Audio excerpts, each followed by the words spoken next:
حضرت سیدنا ابراہیم بن ادھم ایک بہت بڑی حکومت کے بادشاہ تھے۔ انتہائی ٹھاٹھ باٹ کی زندگی گزارتے تھے۔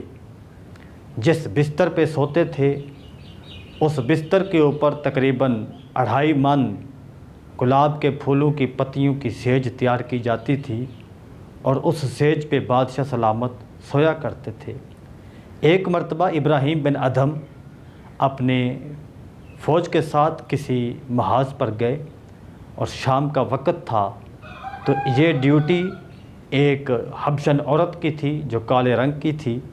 اس حبشن عورت نے جب سیج تیار کی تو اس کو پتہ تھا کہ آج بادشاہ سلامت کسی کام کے لیے ملک سے باہر گئے ہوئے ہیں، ان کو آنے میں شاید تھوڑی دیر ہو جائے گی۔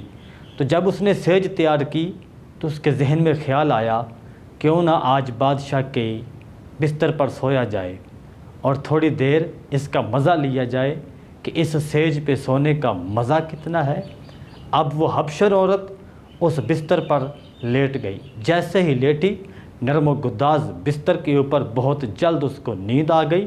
جب رات کا کافی پہر گزر گیا، بادشاہ ابراہیم بن ادھم جب واپس اپنے محل میں لوٹا اور آ کر کیا دیکھتا ہے کہ اس کے بستر پر، اس کی سیج پر، اس کی کنیز، اس کی لونڈی، اس کی ملازمہ آرام کر رہی ہے۔ بادشاہ نے دیکھا، غصے سے تلملا اٹھا، فوراً آواز لگائی، حبشن عورت نہیں جاگی۔ اس نے کیا کیا، کوڑے مارنا شروع کر دیے۔ جب وہ اٹھی تو بادشاہ نے اپنی مرضی کے ساتھ جتنا جی چاہا اس کو مارتا گیا۔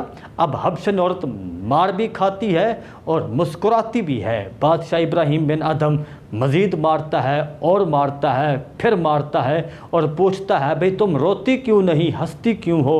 تو اس نے بڑے ہی پیارے انداز میں جواب دیا، بادشاہ سلامت، میں تو ایک لمحے کے لیے، چند منٹوں کے لیے اس سیج پہ لیٹی ہوں تو مجھے اتنی سزا مل رہی ہے، تم نے تو ساری زندگی اس سیج پہ گزار دی ہے، پتہ نہیں حشر کے میدان پہ محمد کا رب تیرے ساتھ کیا کرے گا۔ یہ جملہ سنا بادشاہ کے ضمیر کی ٹھیس پہنچی، فوراً بستر کو چھوڑ دیا، حکومت کو چھوڑ دیا، اپنی حکومت کو خیر باد کہہ دیا اور جنگل کی طرف سفر اختیار کیا۔ اب جنگل کے دریا کے کنارے پہ بیٹھا ہوا ہے۔ ایک دن اس کا وزیر چلتا چلتا وہاں سے گزرا، دیکھا کوئی آدمی ہے جو دریا کے کنارے بیٹھ کر اپنے ہاتھوں کے ساتھ، سوئی کے ساتھ اپنے کپڑوں کو سی رہا ہے۔ جب قریب آیا تو کیا دیکھتا ہے کہ یہ تو ہمارا بادشاہ ابراہیم بن ادھم ہے۔ اب اس نے کہا، بادشاہ سلامت، یہ حال کیا کر دیا؟ ایک وہ ملک تھا، ایک وہ حکومت تھی جہاں آپ کا ڈنکا بجتا تھا، جہاں آپ کی ایک ایک آواز پہ ہزاروں سپاہی حاضر ہو جایا کرتے تھے۔ جب آپ آواز لگاتے تھے تو سارے نوکر چاکر آپ کے پاس تشریف لے کے آ جاتے تھے، مگر آج ایک وقت یہ ہے کہ آج آپ تنہا بیٹھے ہیں، کوئی نوکر چاکر نہیں ہے، آپ اپنے ہاتھوں کے ساتھ اپنے کپڑوں کو سی رہے ہیں۔ بادشاہ سلامت نے جملے سنے، جواب نہیں دیا، اسی سوئی کو دریا میں پھینکا۔ تھوڑی دیر کے بعد حکم دیا، مچھلیوں میری سوئی واپس لاؤ۔ اب دریا کی مچھلیاں سمندر کی تہہ میں گئیں، ہر مچھلی کے منہ میں ایک سونے کی سوئی تھی۔ بادشاہ سلامت نے کہا، مچھلیوں میں نے تم سے سونے کی سوئی نہیں مانگی، میں نے تو تم سے اپنی زنگ آلود سوئی کو مانگا ہے۔ تھوڑی دیر کے بعد ایک مچھلی نمودار ہوئی، اس کے منہ میں ابراہیم بن ادھم کی وہ زنگ آلود سوئی موجود تھی۔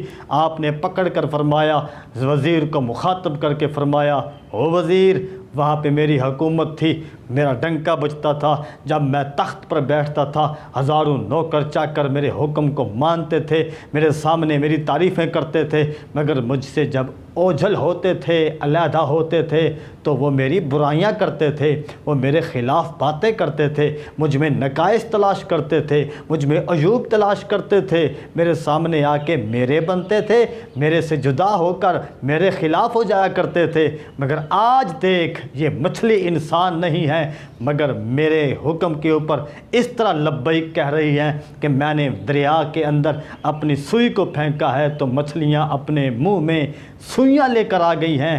ارے جس کے ہاتھ میں اللہ کا ذکر ہو، جس کی زبان پہ اللہ کا ذکر ہو، جس کے ہاتھ میں دین اسلام کا پرچم ہو، اللہ رب العزت اس کو اتنی عزت عطا فرماتے ہیں کہ ہر چیز اس کا ادب کرتی